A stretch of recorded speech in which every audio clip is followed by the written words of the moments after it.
যেই গল্পটা আসলে আমার ভেতরে দমের একটা উন্মাদনা তৈরি করছে, যে এটা ছাড়া আমি নিঃশ্বাস নিতে পারছি না। নির্মাতা রেদওয়ান রনি প্রায় 2 বছর আগে ঘোষণা দিয়েছিলেন তার নতুন সিনেমা দম এর।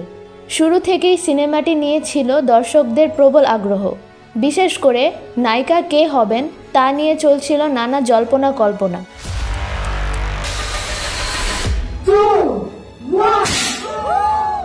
অবশেষে সব গুঞ্জনের অবসান ঘটিয়ে এক মহরতের মাধ্যমে আনুষ্ঠানিকভাবে জানানো হয় সিনেমাটির নায়িকা হচ্ছেন পূজা চেরি। আমি কি করেছি? ম্যাডাম, আমার নাম জয়িতা।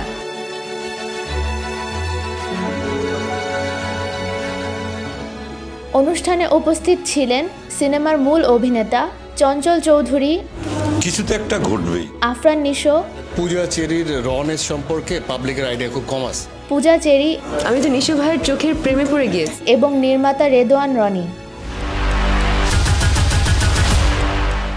দম সত্য ঘটনা অবলম্বনে নির্মিত একটি সার্ভাইভাল ঘরানার সিনেমা। উন্নত জীবনের আশায় মধ্যপ্রাচ্যে পাড়ি জমানো প্রবাসীদের কঠিন সংগ্রাম ও বাস্তব জীবনের নানা টানাপোড়েন ফুটে উঠবে এই গল্পে। নিজের চরিত্র নিয়ে পূজা চেরি জানান, তিনি এবার সম্পূর্ণ নতুনভাবে নিজেকে উপস্থাপন করতে চান।